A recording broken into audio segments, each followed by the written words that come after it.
Olá, internautas, é um prazer estar aqui com vocês. Difícil chegar, porque São Paulo está parado. Hoje é dia de vários movimentos, várias greves, e muita gente pergunta, mas e eu que sou trabalhador, tenho o direito de pegar transporte, tenho o direito de ir e vir, eu não estou sendo prejudicado? Isso é uma violação ao direito do consumidor? Acho que sim, mas este assunto em específico nós vamos tratar mais para frente, até porque está prometido aqui para o Brasil inteiro, semana que vem, mais paralisações.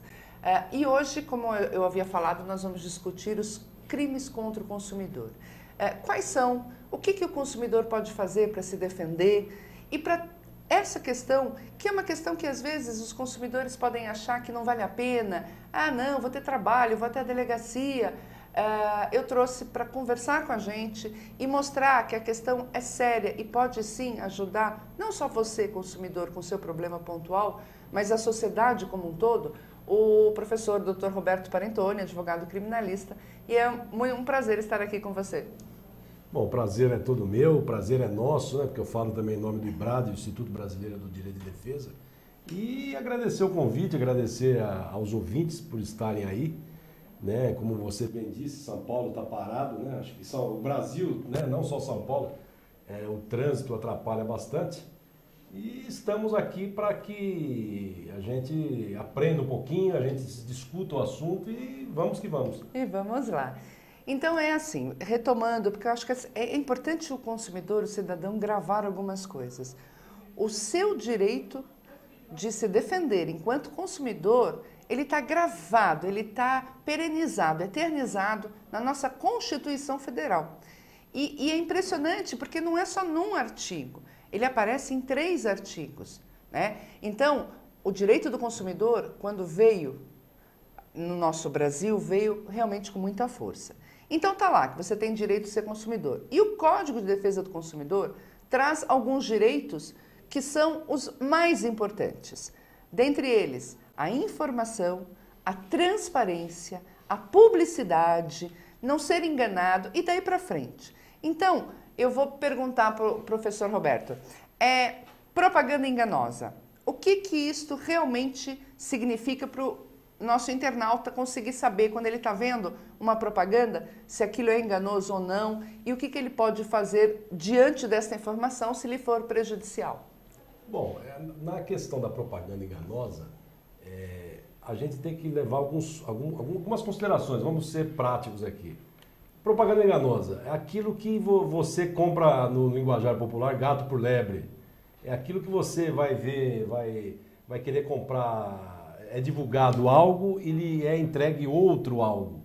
Então, sugerimos, né, a gente sugere o quê? Que a pessoa, ela pode sim procurar o PROCON de sua cidade, o PROCON aqui do município de São Paulo, o PROCON de qualquer cidade, né, brasileira, né, e aquelas que não têm cidade brasileira, procurar, além do PROCON, pode procurar a delegacia de polícia. Tá. A delegacia de polícia de sua cidade e fazer essa denúncia, não só na questão da propaganda enganosa, mas nas questões, porque a gente na prática, no dia a dia, a gente percebe o quê? Que o consumidor, ele às vezes, o hoje está tirando essa pecha, assim, vamos dizer assim. O consumidor às vezes é considerado chato, né? Que o empresário é o certinho, o consumidor é o chato. Não. Aquilo que você tem dúvida, procure o seu advogado de confiança, procure o delegado de polícia. Aqui em São Paulo capital existe o DECOM, Delegacia do Consumidor. Em outras capitais também, relacionadas em cidades que não tem o DECOM, o próprio delegado de polícia ele vai ocupar essa questão, vai fazer um BO, boletim de ocorrência, e sim procurar o PROCON, para que administrativamente, antes ou paralelo às questões criminais. Isso é muito importante para a cidadania do povo. E eu vou além, né? Eu vou dar, por exemplo, um exemplo. Você quer comprar um plano de saúde. Aí você recebe na rua, nos faróis, em tudo quanto é lugar, aquelas propagandas de papel, né? Com um monte de informação. E, normalmente, a que mais engana o consumidor é a tal do carência zero. Aquele papelzinho na verdade, para a lei, um contrato escrito. Se você assinar depois um contrato com essa operadora e tiver aquele papelzinho guardado, ele vai fazer parte do seu contrato. E se não derem a você a carência zero, você poderá denunciar. E denunciar não só na área civil, para buscar os seus direitos materiais, ou até o direito de não ter carência, procurar, e aí é muito legal, e o Dr. Roberto já atuou lá também, o PRONAR, que é o instituto que recebe denúncias de propagandas enganosas.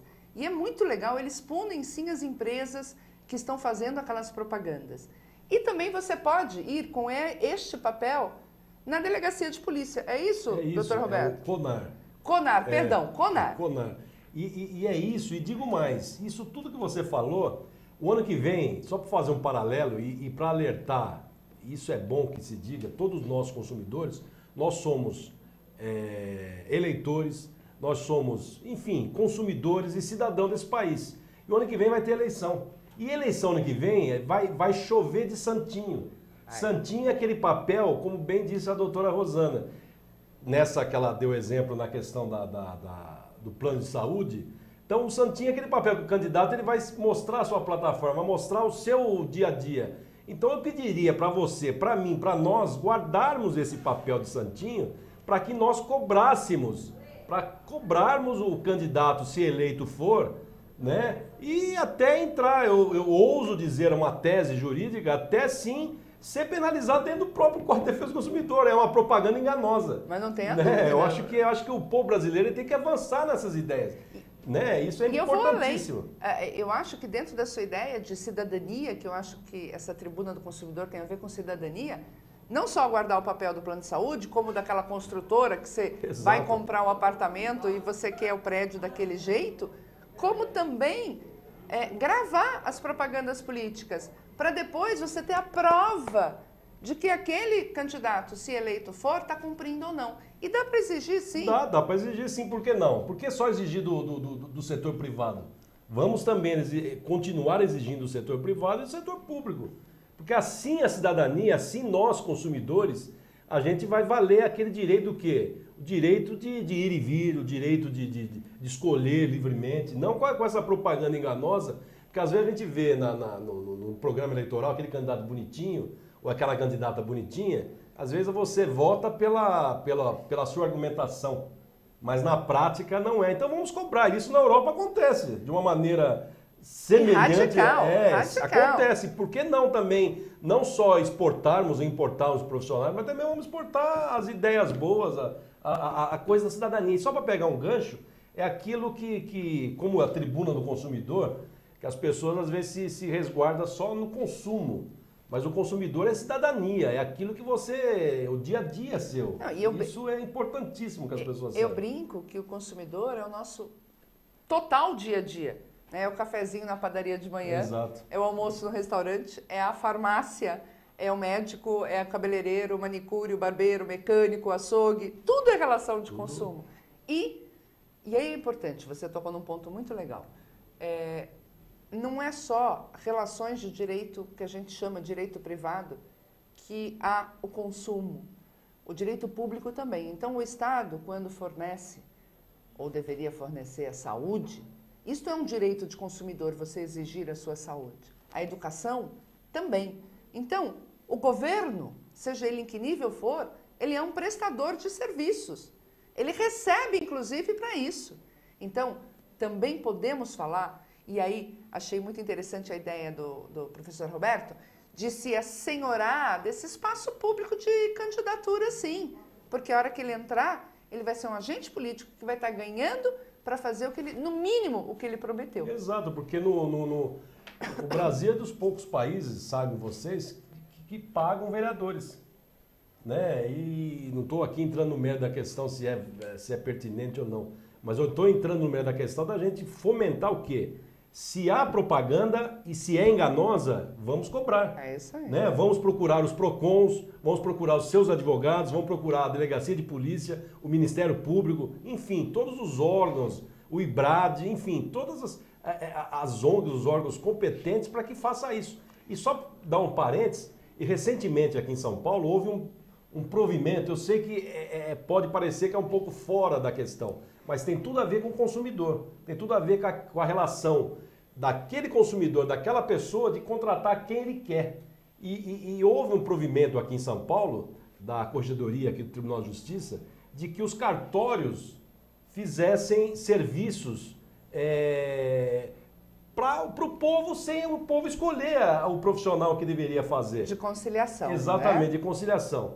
E advogados, até sob sua liderança, os advogados aqui de São Paulo fomos às ruas, né? Pleitear o quê? Que pelo menos resguardasse aquilo que nós, consumidores, cidadão, resguardasse a Constituição Federal, né? É o direito de escolha, o direito da não propaganda enganosa, enfim. E graças ao CNJ, ao CNJ, que nós obtivemos, a advocacia obteve uma liminar, cuja essa liminar, diga-se de passagem, foi fruto do movimento da advocacia, do movimento dos consumidores, do povo, a advocacia, tanto do lado, né, do trabalhador, vamos dizer assim, e isso é bacana, só para fazer esse parênteses. Não, tem a Regina aqui perguntando, a internauta perguntando o que é venda casada e se ela é permitida e se é configurado um crime. Bom, a venda casada é a mesma coisa, compre um pãozinho e leve um leite, né? Só compre um pãozinho se levar o leite. Exatamente, Só compre uma pilha se levar o rádio. Isso é venda casada, quando casa-se, né, uma coisa com a outra. Isso é proibido, isso é crime, isso precisa denunciar. E isso geralmente é revestido de uma forma de que as pessoas elas fazem isso para dizer, entre aspas, tá mais barato. Mas está mais barato, mas às vezes o barato sai caro.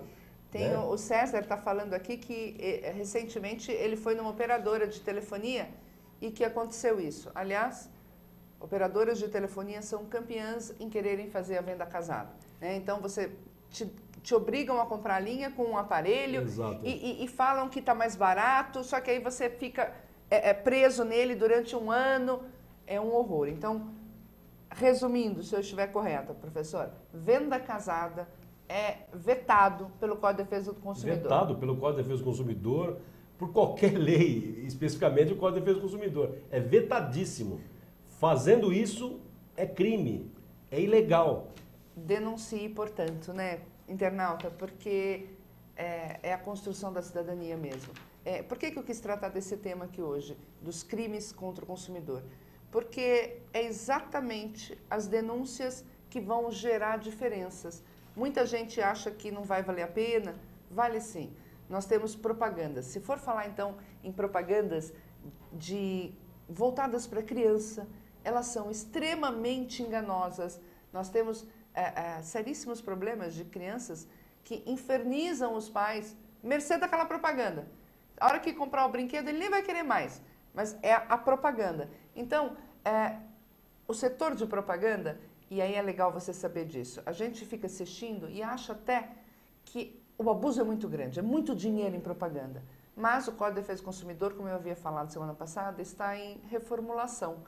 E não só agora o produtor vai responder, como a agência de publicidade. Então, eu passo a acreditar que começaremos a ver uma seriedade maior nas propagandas, principalmente as televisivas. Vamos acreditar que sim, né? Não é Pelo menos a lei vai vir para dar uma brecada nisso. E só para pegar um gancho, alguns exemplos, além de venda casada, vou citar aqui, que eu fiz uma anotação aqui, que são praticados contra o consumidor. Publicidade enganosa, venda de produtos impróprios para o consumo, aquele que é deteriorado ou com data de validade vencida. Legal, vamos falar deixar de corrigir imediatamente informação sobre o consumidor constante no SPC ou Serasa, que sabe que deveria saber ser inexata. Então, aquela pessoa que é colocado o nome sem o porquê no SPC ou Serasa, isso é crime também. Né? Utilizar na cobrança de dívidas indevida, coação ou constrangimento físico-moral e outros mais que a gente vai falar ainda aqui. Quando você fala em constrangimento físico-moral, me vem a cena daquela pessoa que vai entrar no banco ou vai entrar numa loja e tocam as sirenes, né? Como se ele fosse um bandido. Isto é proibido.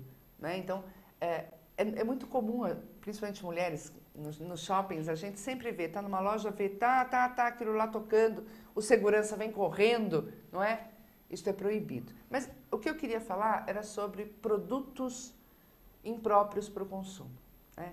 Quais são os cuidados que o consumidor tem que ter ao comprar um produto comestível, principalmente? O que ele pode fazer? Como é que ele preserva a prova? Então, por exemplo, ele comprou um refrigerante e dentro tinha um objeto estranho. Como é que ele faz para poder reclamar, levar para a polícia, para onde ele leva? Como é que ele faz com isso? Bom, na questão como é que ele faz com o produto, vamos supor que eu comprei um produto hoje e eu achei um objeto dentro da farinha láctea lá, não sei citar o nome, farinha lá. E aí o que eu vou fazer? Eu vou pegar esse produto, vou imediatamente levar até a delegacia de polícia, que o delegado de polícia, ele além de fazer o boletim de ocorrência, abrir uma portaria com relação àquilo lá, ele vai enviar esse produto para a perícia, para que a perícia faça aquilo que às vezes a olho nu nós estamos constatando, né? Que o produto vai que tenha algum objeto não identificado, vamos dizer assim, no produto, a perícia vai constatar e afirmar como que esse objeto, o produto está estragado, é só a perícia que vai poder dizer isso, né? Para dizer no sentido de confirmar, para que depois, tanto na área civil como na área penal, ingressarem com as devidas ações, devidos os caminhos vão ser tomados, porque não adianta nada você, consumidor, pegar o produto estragado, né? E Data vencida. Data vencida. A data vencida, por si só, você vai ver que está vencida, porque a data vai estar vencida. Mas a data pode estar validada, mas ela está com a etiqueta uma acima da outra. E isso a perícia tende a constatar. Não só na questão da etiqueta, na questão do carimbo, né? Como também na questão do próprio produto, para ver se ele está impróprio ou não para consumo. Na verdade, eu vejo várias situações, né? Você lembrou muito bem que tem etiqueta sobre etiqueta. Isso é fácil o consumidor dentro do supermercado verificar. Não compre produto que tem sobreposição de etiqueta, porque eles ficam revalidando. Tem a questão da etiqueta, tá certa, mas o produto estar estragado, não é? E aí você levou para casa, a hora que você abriu é que você percebeu que estava estragado. Você tem duas possibilidades. Voltar ao supermercado e trocar este produto com a nota, por isso que tem que guardar a nota fiscal. Ou, se você acabou ingerindo sem perceber e passou mal, enfim, aí aquele produto tem que ser preservado para ser entregue, como disse o professor Roberto Parentoni, na delegacia de polícia, né? Mas isso me dá direito a quê? Eu acho importante frisar que a gente vê muito filme americano, mas no Brasil é muito diferente.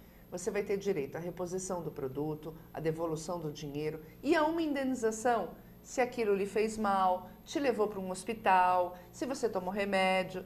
Não é o simples fato de você comprar um produto e ele estar com problemas que você vai receber dano moral. O Brasil não funciona assim. O judiciário leva essa questão mais a sério, né? Mas, por outro lado, veja que interessante, e o bonito do direito é isso.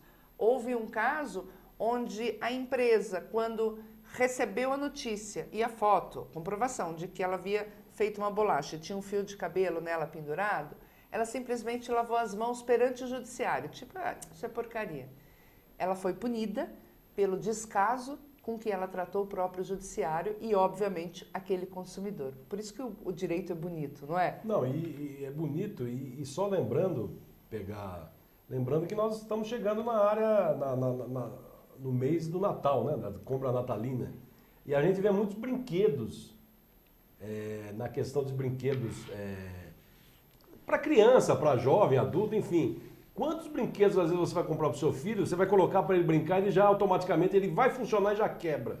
Então se aquele brinquedo, se for de uma importadora, ela é responsável. O brinquedo é da China, não tem... Mas a importadora é responsável da onde você comprou, se você tiver a nota fiscal. Isso é importantíssimo, porque daqui a pouco a gente vai entrar na fase de compra de brinquedos, de não sei o quê, de um monte de coisa aí. E as pessoas às vezes compram, já quebra no dia que funciona.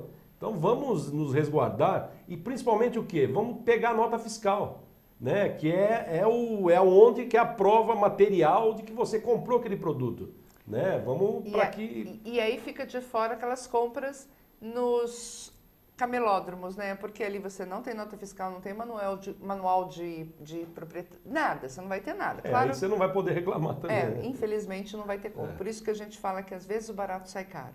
Né? Então, até porque se você vai começar a fazer suas compras em outubro para o Natal, já vão ter passado os 2 meses. Né? Então, realmente, concordo, vale a pena guardar muito bem essa nota. A pena de um crime desses do consumidor, professor, ela é irrelevante? Ela chega a ser significativa?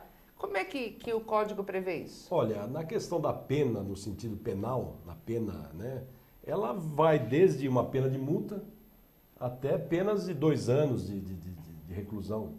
Então depende do tipo do crime que a empresa, que o comerciante, enfim, que aquela pessoa cometeu, que ele, né, o que vai estar tipificado ali. Então depende muito do que. Que nem um exemplo aqui. Omitir dizeres ou sinais ostensivos sobre a nocividade ou periculosidade de produtos, das embalagens, nos recipientes de publicidade. Detenção de 6 meses a 2 anos e multa. Então aqui então se alguém omitir, deixar de escrever, né, o produto ele não é tóxico. Se ele deixar de escrever isso, porque aí você vai falar assim, mas como é que ele vai deixar de escrever? Porque aí é simples, a pessoa às vezes importa o produto, exatamente, vem lá da China, da Ucrânia, da Conchinchina, vem para cá. E ela não coloca, e é obrigatório, está na lei, ela não coloca a etiqueta em português. E não adianta ela colocar o português de Portugal, ela tem que colocar a etiqueta português do Brasil aqui. Então isso a gente que milita na advocacia, a gente vê no dia a dia muitas comerciantes sendo penalizados. Recentemente uma pessoa expôs à venda tacos e bolas de golfe e não estavam etiquetados. Então foi apreendido e essa pessoa está sendo acusada dessas questões que nós acabamos de narrar aqui. Então isso é importante, eu não estou aqui, nós não estamos aqui pregando que haja vamos sair às ruas todo mundo, mas sim uma conscientização maior, porque o consumidor, eu lembro quando houve a introdução do Código de Defesa do Consumidor, que falava que o consumidor não ia entender, pelo contrário, o consumidor está, graças ao Código de Defesa do Consumidor e outras leis correlatas, que o consumidor está mais consciente, mais atento ao dia a dia. Exigente, né? E aí eu vou fazer outra pergunta, que inclusive vai na esteira aqui do que a Silvia de São Bernardo está perguntando para a gente. Como que ela faz se ela comprar um produto que não tem essas orientações? E o que é pior? Comprar pela internet. Então, como que você faz, Silvia? Eu não vou dizer, é simples e não é simples, mas no fim é simples. Você, quando comprar esse produto, se não tem etiqueta, ou algum vício oculto, né? Algum defeito oculto, enfim, alguma coisa que alguém, além da Silvia, comprar, você vai precisar ter a nota fiscal, para comprovar que você comprou de mim, dela, de alguém. Porque senão, se você não tem a nota fiscal, você não tem o produto, você não tem como comprovar que veio daquela empresa, daquele comércio. E após isso, você deve se dirigir à delegacia de polícia. Eu sugiro acompanhado de um advogado, porque é melhor, é mais assistida, mas também você pode ir na defensoria pública, né, enfim, e é lá aquilo que eu disse no início, e lá, através de perícia, não do delegado, mas sim dos órgãos competentes, vai avaliar aquilo que a olho nu nós constatamos, né? Só vai constatar da validade final. E só lembrando para a Silvia, quando a gente faz compra pela internet, você tem 7 dias para desistir daquela compra a partir do momento que você recebe a mercadoria. Não só pela internet, né? Qualquer compra. Qualquer compra. Mas pela internet, a lei lhe dá 7 dias para você desistir daquilo. Então, toma cuidado. Muitas vezes a gente tem dificuldade de voltar a contactar aquele site, né? Então, só não perca esses 7 dias para você fazer uma reclamação. Seja no PROCON, seja na delegacia, no juizado especial, você não pode perder esses 7 dias. O Adriano Santos está aqui perguntando: qual o direito do consumidor quando for lesado em shows, peças de teatro, eventos em geral, e eu vou acrescentar, futebol, Recentemente, nós tivemos um consumidor que ganhou o direito de escolher o assento dele num dos jogos por causa da Copa, né, que teve agora aí. Eu pergunto, quais são os direitos? O direito, vou aqui ser simplista, né? E não tenho pretensão nenhuma aqui de esgotar o assunto, pelo contrário, estamos aqui debatendo. O direito daquele que se viu lesado por um teatro, cinema, jogo de futebol, jogo de basquetebol, qualquer espetáculo, vamos dizer assim. Tá certo que ultimamente meu Palmeiras não está dando tanto espetáculo assim, mas vamos lá. Qualquer espetáculo é aquilo que você tem que, primeiro, provar através do seu ingresso. Mas o ingresso, o cara lá da bilheteria, ele pegou e não me devolveu. Não. Então você vai atrás do seu cartão de crédito, do cartão de débito, né? Então você vai de uma maneira que comprove. Eu paguei em dinheiro. Como é que eu comprovo? Então pega o estacionamento que o senhor esteve lá perto, próximo ao local, para que comprove essa relação. Para que depois dê sequência, que demonstre o prejuízo que o consumidor teve. Né? E na verdade, Adriano, você comprou o bilhete, não recebeu o bilhete, tranquilo, porque você tem a prova da compra, seja pelo site, pela internet, porque você vai receber. Se comprou na bilheteria, você vai ter o bilhete. Agora, e se o show for cancelado?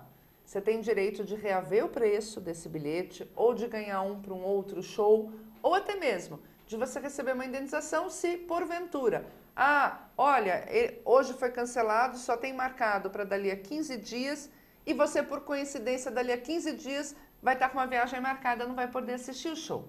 Então, todo o prejuízo que você vier a ter numa casa de show, é com relação ao show, ao local onde você está sentado. Muitas vezes as pessoas compram hotel, atrás de uma coluna. Exato, ao hotel que você vê, às vezes a pessoa vem de fora. Compra na famosa venda casada, não é verdade? Hotel com a passagem. Com a comida que você comprou ali, com o garçom que não lhe atendeu. Então, tudo que acontecer dentro da casa de show ou de teatro é uma violação ao direito do consumidor e você pode processar. E aqui agora eu vou provocar um pouco.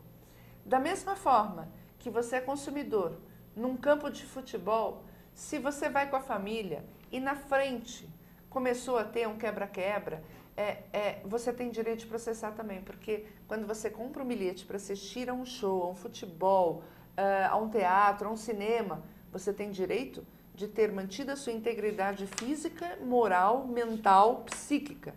Então, talvez seja a hora da gente começar a processar a quem for devido, e eles começarem a segurar mais essas ondas de violência que de vez em quando nos campos de futebol tanto nos assustam.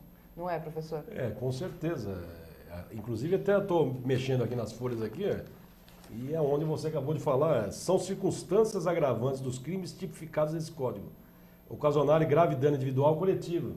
Então são circunstâncias, porque às vezes a gente não deixa para lá, deixa para cá. Não, mas se você vai com a sua família, você pega o teu filho, tua filha, tua esposa, enfim, namorado, você vai num campo de futebol, você vai num show e você precisa alguém resguardar isso, né? E recentemente também aqui em São Paulo, salvo engano, um consumidor, eu acredito, me corrija se eu estiver errado, ele conseguiu uma indenização porque o ônibus estava lotado. Porque realmente um absurdo. Aí eu digo a todos os brasileiros e do mundo que estejam nos ouvindo aqui, porque a internet vai para o mundo todo.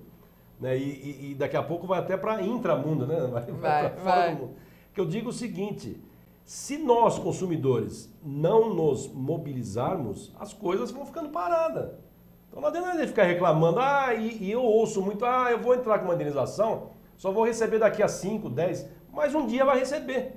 Né? Se não vamos ser nós, vai ser nossos filhos, nossos pais, nossos avós, nossos bisavós, enfim. O importante, o que é? É a gente provocar, no bom sentido, se nós se sentimos lesados, existe aí o judiciário para resolver isso. Existem os órgãos competentes. Agora, quanto mais nós, consumidores, ficarmos calados, mais arbitrariedades vão ser cometidas. Eu acho que esse é o ponto, né? Acho que quem tem mais ou menos a nossa geração vai lembrar de como foi usar o cinto de segurança. Ninguém usava, mas ninguém usava. O cigarro, lembra? né? Ninguém usava. Aí houve um regramento que fixou uma multa. Então, quem não usasse o cinto de segurança ia pagar uma multa. Todo mundo passou a usar uma multa. Então, infelizmente, aqui no Brasil, a coisa funciona meio que as pessoas vão se incomodar quando alguém mexer no bolso delas. Então, vamos incomodar as empresas que estão lesando a gente, vamos incomodar os times de futebol, enfim, que não cuidam bem das suas torcidas organizadas, vamos incomodar quem estiver lesando a sociedade. E aí, eu incluo o serviço público também. Com certeza. Seja ele na educação, no transporte, na saúde, na segurança, né? É a forma que a gente tem de fazer com que realmente as coisas comecem a evoluir. Você tocou num ponto agora que no início nós estávamos conversando, com relação ao serviço público. O consumidor se sentiu lesado, vai fazer um BO. Não pode voltar para casa reclamando de deputado, senador, de presidente, de vereador. Além de reclamar, que é plausível, vamos fazer um BO. Vamos reclamar. Imaginem se todos os consumidores realmente reclamassem legalmente, vamos dizer assim, formal, né? Diretamente, as coisas começariam a mudar mais rápidas. Mas eu não tenho dúvida.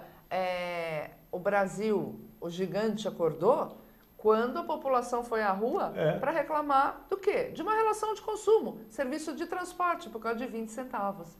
Nos outros países do mundo, as pessoas fazem reclamações e boicote o tempo todo. Um produto aumenta 10 centavos em alguns países, a população se mobiliza e ninguém compra aquele produto. Em um mês, o produto volta com preço de menos 20. E aí é só pegar o gancho do transporte coletivo, é uma pergunta que eu me faço e gostaria só de transmitir aqui aos ouvintes aqui. Se aumentou a passagem para R$ 3,20, depois voltou para R$ 3,00, por que aumentou e por que abaixou? Eu não entendo isso. Então, para a gente ver a força que tem o consumidor, a força que tem aquela pessoa que reclamou sim, reclamou de um direito, mas 20 centavos, vai pegar 2, 3, 4 conduções por dia. Então, R$1 por dia dá R$30 por mês. Para quem ganha o salário mínimo, isso representa um dinheiro grande. A Letícia aqui está perguntando como é que foi essa história do transporte. Foi muito interessante. É um colega nosso que ele cansou de ser maltratado dentro do metrô. Todo mundo já sabe, né?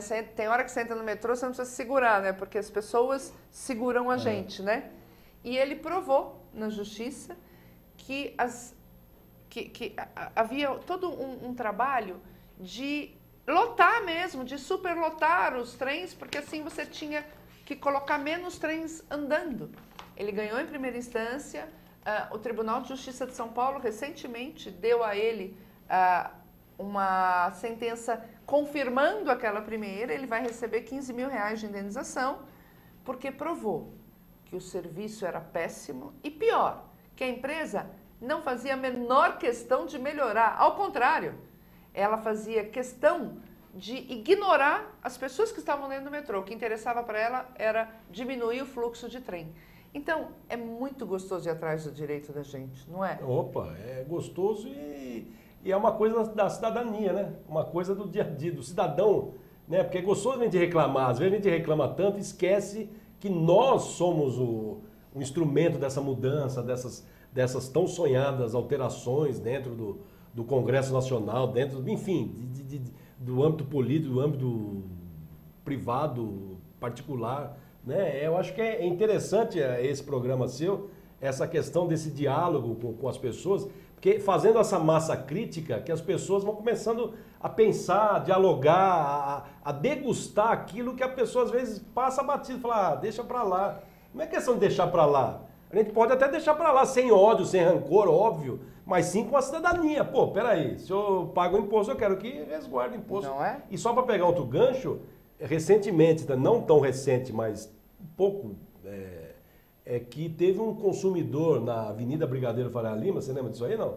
Que ele foi assaltado nas mediações do shopping ali, ele entrou com ação de indenização e ganhou a ação. Por falta de segurança. Por falta de segurança. Então essa questão das pessoas reclamarem, vamos entrar. Quero ver enxurradas e enxurradas de processos pertinentes Quero ver se não há uma mudança radical, no bom sentido, de que o metrô vai colocar trens adequados, ônibus adequados. Não adianta fazer corredores de ônibus e não ter ônibus, só ter trânsito. Então precisa fomentar essa questão. Eu vou aproveitar, já que a gente está nesse debate muito voltado para a Constituição Federal mesmo, essa questão dos médicos. Não é? Você vê de um lado as associações de médicos indo contra a vinda desses médicos estrangeiros. De outro lado, você tem uma sociedade extremamente carente, sem médico algum. Só com esses dois fatos, eu acho que a gente consegue, talvez pensando em termos de sociedade, chegar a uma conclusão. Claro que aí você vai falar, parece que está provado já que esse acordo com Cuba já estava fechado antes de até abrir o concurso do Médico Mais. Mas, enfim, nós temos dois direitos postos. O direito dos médicos de quererem trabalhar dignamente, com condições, com infraestrutura. Não adianta um médico num hospital que não tem nem raio-x. E do outro, você tem a população carente das cidades onde não há médico algum. Se formos analisar essa questão, e o direito é uma balança, né? Qual direito nesta balança é mais importante para a sociedade? Colocar médicos para atender uma população que não tem médico nenhum, mesmo que cubanos, argentinos, enfim, espanhóis, ou lutar pela categoria dos médicos? Os dois são importantes, mas numa balança, neste momento de crise, eu, Rosana, não sei, o professor Roberto, mesmo que com dúvida, eu prefiro que exista um médico no rincão do Amazonas para atender aquela população, do que não ter nenhum. Posso até mudar de ideia amanhã, mas em termos de sociedade, eu acho que tinha que ter. Se não há médicos que vão para lá, tem que ter médico lá, até porque é um dever do Estado fornecer esses médicos. A minha única ressalva, óbvio, é essa questão dos médicos cubanos não receberem dinheiro diretamente. É isso que eu ia falar. Você ia entrar nesse gancho, né? A única ressalva que eu tenho, pode vir médico até de Uganda, aqui, de qualquer lugar do mundo, até de Marte. Mas eu acho estranho, mas eu não sou político, essas questões... Mas eu acho estranho essa questão de mandar dinheiro para... Aí eu pergunto, e esse médico, ele vai viver aqui no Brasil? Então. E se ele formar família aqui no Brasil? Como é que vai ficar? Ele vai ser traidor de Cuba? Ele vai ser amigo do Brasil? Como é que vai ficar? Não sei, né? Então, que precisa ter mais médicos é óbvio, não existe, é óbvio, né? Que cada cidade brasileira... Exato, agora precisa ter mais remédios, precisa ter a infraestrutura para atender o médico. Tem que ter hospital, raio-x, tomografia. Agora o raio-x público, porque às vezes na prática vai para raio-x aquele do senhorzinho lá da cidade, que só ele faz raio-x, porque sempre às vezes a máquina está quebrada. Você entende? Às vezes sempre a máquina está quebrada, às vezes quebrou porque quebrou, mas às vezes quebrou porque tiraram da tomada apenas, só para ir lá no senhorzinho que é o dono da máquina. Então essa é uma outra questão política, que uma outra outra questão que eu não vou adentrar aqui, mas eu, no meu entender, eu acho estranho, para não dizer outra coisa. Mas que precisa ter médico, é óbvio que precisa ter médico, porque vem advogados de fora trabalhar aqui, vem engenheiros de fora. Sim. É que as pessoas acham que só... E os médicos, por que não podem vir de fora? É só a forma, agora que foi desagradável também, a recepção de alguns médicos brasileiros, com a recepção dos médicos, que afinal de contas é tudo colega, né? Educação não se ganha em casa, né? Enfim. Eu não sei se você leu, a Justiça de Minas já deu um não ao Conselho Regional de Minas Gerais, quando disse que eles eram obrigados a dar o registro provisório para esses médicos, né? Eu acho que, neste momento, a questão social é a saúde pública mesmo. É a saúde pública. E eu gostaria só de salientar uma coisa aqui. Hoje, a internet, nós estamos aqui na internet, as redes sociais, as notícias se propagam como... É pior que... É mais rápido que fogo. E hoje eu já estou vendo notícias, não sei se você chegou a ver, que médicos no Nordeste brasileiros estão sendo demitidos para serem... Então aí nós precisamos já me saber, preocupou. então, mas aí não precisamos saber até que será que aqueles médicos demitidos, aqueles que apareceram na televisão recentemente, que bate o ponto e não vai trabalhar? Então, se são esses, eu concordo que tem que demitir mesmo, né? Mas eu quero ter esclarecimentos. Exato. Porque prefeituras que não estavam pedindo vaga para médico, agora estão demitindo pessoas com direitos feridos para contratar esses, eu acho que vamos ficar atentos também, porque eles acham que a gente é muito, entre aspas, bobinho, né? E não somos, não. Nós estamos atentos. Mas não tenha dúvida. Vamos acompanhar essa matéria. Vamos acompanhar porque... E aí eu vou brincar um pouco aqui, né, internauta? Seja da cidade que você for. Nós estamos entrando no momento de pré-campanha, para não dizer que já está quase todo mundo em campanha. Já está, né? Só não está ainda por causa da Copa do Mundo que vem. Então guarde todas essas propagandas de prestação de contas, que o pessoal gosta de publicar em jornal, né? O Estado é bárbaro, o Estado está dando saúde, a Prefeitura está dando isso, está dando aquilo. Começa a guardar. Porque amanhã, se você precisar de alguma coisa na área da saúde, ou na área da habitação, ou na área da educação ou do transporte, que seja conflitante com esta propaganda, você tem mecanismos de entrar com uma ação e ter aquele direito garantido para você. Além de denunciar por propaganda enganosa. Exato. Não é? Então, é isto que é legal do movimento de conscientização. Né? A gente vai sabendo o que pode fazer e vamos começar a cobrar, não é? Porque se não cobra, fica parecendo que está todo mundo contente. E essa questão de todo mundo contente, eu acredito que eu não estou totalmente contente. Porque existem situações que a gente precisa reclamar, falar. Para que o quê? Para que o nosso direito vale a pena, o nosso direito seja respeitado, né? Porque senão a gente fica perdido, fica à mercê dos poderosos, entre aspas. E é isso que a gente não pode deixar. E é isso que é importante esse programa seu e outros mais, mas no sentido de fomentar essa massa crítica. Eu tenho certeza que, não na questão de esgotar o assunto, longe disso, mas de fomentar essa massa crítica. E essa discussão que é importante da cidadania, do povo, né?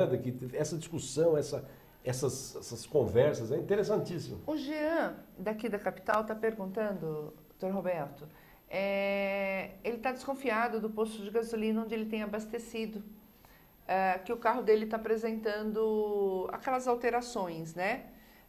O que ele pode fazer? Se for provado que é gasolina adulterada, isto é um crime contra o consumidor? Crime, opa! A gente vê recentemente, vê sempre que postos de gasolina são fechados. Não vou dizer que diariamente, que eu não acompanho isso, mas que são fechados frequentemente, sim. Então, se ele tem vá no seu mecânico de confiança para fazer uma pré-inspeção, né? E aquilo que o mecânico lhe falar, procure a delegacia com essa pré-inspeção para que ele dê encaminhamento a isso, guardando a nota fiscal de compra do combustível. Aí com aí o mecânico seu de confiança fazendo essa pré-inspeção, ele fazendo um laudo, né, para que encaminhe isso. Isso não é você somente que está tendo essa desconfiança. Isso ouso dizer que nas delegacias, principalmente aqui em São Paulo, na Delegacia do Consumidor, é comum receber esse tipo de denúncia. E, na verdade, aí não é nem só propaganda, não é propaganda enganosa, né? É colocar o produto com toxicidade. Exatamente. Ele está colocando o produto que existe, eu não vou aqui dizer o teor de gasolina, álcool, né, o etanol, que eles estão chamando hoje, da proporção. Mas o governo brasileiro existe a proporção. Tanto de gasolina, tanto de etanol, tanto não sei de querosene. Se passou isso é crime. Isso aí, nossa, fecha posto. E se fecha o posto, depois é difícil até reabrir. Eu acho que nesse ponto, você lembra também que já ocorreram até explosões com aqueles postos clandestinos, tanques clandestinos, né? Denuncie. Casos assim, denuncie até para você proteger alguém. Agora, a gente está chegando, infelizmente, perto do nosso final, mas dá ainda para a gente falar. Nós ficamos muito focados no Código de Defesa do Consumidor, nos crimes ali existentes. Existe alguma, ou já existia, alguma outra lei que protegia o consumidor para situações como essa? Eu sou da época da Sunab ainda, né? Fui fiscal da Sunab lá no município de Itapira. E existia, a gente se enquadrava tudo na lei da economia popular, de 1951. E de lá para cá houve o Código de Defesa do Consumidor e também o que se baseia muito, aqueles que é estudante, acadêmico, e aqueles que gostam de anotar, a Lei 8.137 de 90, que é sobre os crimes contra a ordem tributária. E isso também fala sobre, e fala mais pesado ainda, vamos dizer assim, ou seja, sobre essa relação de consumo. Ele trata de relação de consumo, mas com penas maiores. Penas maiores, exatamente. Vou aqui citar, por exemplo aqui. Vamos lá, aqui ó. Até misturar gêneros e mercadorias de espécies diferentes. Até falando da gasolina, eu já bati o dedo aqui. Para vendê-los ou expô-los à venda como puros, misturar gêneros e mercadorias de qualidades iguais, enfim. Aí nós vamos ver na pena aqui. Detenção de 2 anos a 5 anos. Mais do que o dobro da outra pena. Mais do que o dobro da outra pena. Então tá lá, favorecer ou preferir sem justa causa comprador ou freguês, ressalvados os sistemas de entrega ao consumo por intermédio de distribuidores e vendedores. Ou seja, não pode nem alguém pular na tua frente na fila, né? Se pular, além de ser a pessoa deselegante, o empresário, o comerciante está sendo isso é legal, hein? Isso é legal, claro, com a ressalva do Estatuto do Idoso, obviamente. Com essas exceções, né? As filas têm que ser respeitadas. E, na verdade, eu brinco de novo, né? E brinco falando sério. O Código de Defesa do Consumidor é um manual de comportamento humano. No fundo, ele está dizendo assim, não me engane, por favor, não me venda nada ruim, por favor, me respeite, por favor, olhe para mim. É um código de comportamento. Então, e comportamento começa na fila mesmo de espera de um cinema, não é? No parque de diversão. No parque de diversão. Então, vamos começar a exigir os nossos direitos, porque, claro, não precisa brigar, mas... Por favor. Nós não estamos aqui, eu particularmente não estou aqui para a gente sair às ruas como paladinos da justiça. Pelo contrário, nós estamos aqui para fomentar a discussão e que as pessoas saibam dos seus direitos. Então anote aí, vou repetir de novo. A lei, além do Código de Defesa do Consumidor, existe uma lei 8.137 de 90, no seu artigo 7º e os seus incisos, como aqui, fraudar preço por meio de. Tem um monte de alteração sem modificação, junção de bens, aviso de inclusão, elevar o valor cobrado nas vendas a prazo. Olha. Elevar o valor cobrado nas vendas a prazo de bens ou serviços, chamando mediante atenção. Exigência de comissão ou de taxa de juros legais. Então é aquela coisa de cartão de crédito. De cartão de crédito. De cartão de débito. É ilegal. Ou seja, confie na sua intuição, numa compra, olhe bem, não tenha pressa, porque normalmente a gente faz alguma coisa errada na pressa, né? Porque é o seu direito, é o direito à sua saúde, educação, segurança. Vá atrás, lute. Eu queria muito agradecer a participação do professor Roberto Parentoni. Deixo para o senhor as últimas considerações. Bom, eu que agradeço o convite. O IBRAD, o Instituto Brasileiro de Defesa, quem puder acessar o nosso site é o www.ibradd.org.br. E aqueles que tiverem dúvidas, podem contatar a gente, que a gente está à disposição para tirar dúvidas, enfim. E novamente agradeço a Rosana Chiavassa pelo programa, pela guerreira que é como advogada, que o advogado precisa estar sempre antenado nas questões sociais, e isso, ela com certeza, ela é assim no dia a dia. E agradeço novamente, vou aqui ser redundante, mas esse programa é muito importante para a sociedade paulistana, brasileira, paulista, enfim. Um grande abraço a todos, a todas, e qualquer dúvida estamos à disposição. Queridos e queridas internautas, o programa está chegando ao final, Tribuna do Consumidor. Vamos para o mês de setembro, se Deus quiser, com um pouco menos de frio, com um pouco menos de secura no ar, e lutando pela nossa cidadania, pelos nossos direitos. Muito obrigado e até sexta-feira que vem.